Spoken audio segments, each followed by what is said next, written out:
yung relay ni sir. So ayan, wala tayong makikitang wire. Ito yung wirings nung MDL line nya pupunta dun sa harap. So dito natin ilalagay yung MDL ni sir para hindi siya masyadong malaking tignan. So ganyan yung gusto ni sir. Ayan mga sir,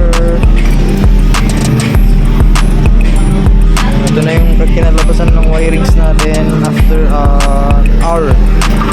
So medyo natagalan din tayo. So ibabalik na lang natin yung upuan. Ito yung kanyang relay. Ayan.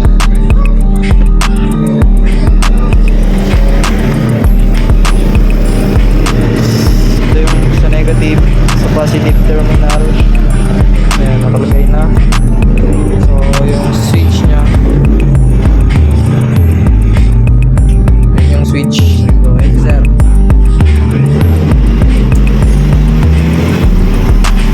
Okay.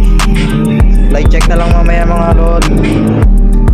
So ayan mga boss, sa mga gustong mag-inquire, visit nyo lang kami dito sa Paco Rider Stop, dito sa may side ng USL Arellano Extension mga boss, Ugak Sur. So ayan, maraming salamat sa tiwala bossing.